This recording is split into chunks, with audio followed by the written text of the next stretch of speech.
समीर, काय झालं? What happened? Why you look so worried? अरे काय झालं? मी आता गार्गीकडे गेलो होतो. तिकडनं बाहेर पडल्यानंतर घरी येताना मला इन्स्पेक्टर भेटले होते. त्यांनी मला त्या इन्फॉर्मरचं स्केच दाखवलं. मग? And I was shocked. त्याचा चेहरा आपले ड्रायव्हर जाधव त्यांच्यासारखा होता.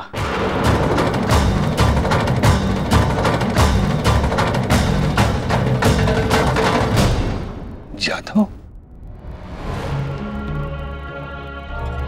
तू काय सांगितलंस त्यांना? मी काय, ते स्केच माझ्या समोर असं अचानक आल्यामुळे मी त्यांना सांगितलं की मी ओळखत नाही त्याला. तू खोटं बोललास? मी तू लपवलंस त्यांच्यापासून? समीर, अशाने तुझ्यावर संशय येऊ शकतो. अरे जर तू खरं सांगितलं असतं तर त्यांनी कदाचित जाधवची एन्क्वायरी केली असती आणि त्यातून मग खरा आरोपी कोण आहे हे कळू शकलं असतं. आणि उद्या समजा हे निश्चित झालं की तो आपलाच जाधव आहे तर तू अडकशील ना. तुझ्या लक्षात येतंय का? दिस इज अ मिस्टेक.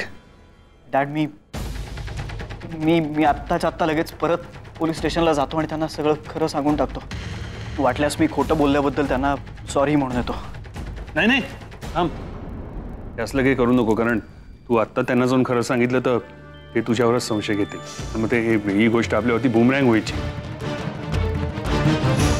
मी बघतो काय करायचं ते. मी बघतो. ओके, पुन्हा असं नाही करणार. ओके, येतो.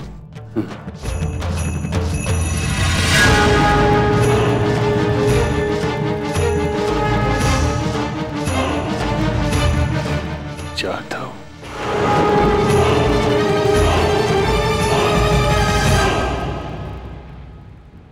वहिनी, अगं कधीही सोडून गेला तो. म्हणजे मला कधी नाही भेटला तो. माझ्या मते तुझी आणि समीरची भेट झाली ना त्यावेळी तो बाबांची गाडी चालवत होता. आणि हां, तुझ्या बाबांचा ॲक्सिडेंट झाला ना त्यानंतर साधारणतः महिन्याभरातच तो गायब झाला. अजूनही त्याचा पत्ता नाही आहे. पण त्यानंतर समीर किंवा बाबांनी कोणीच दुसरा ड्रायव्हर ठेवला नाही.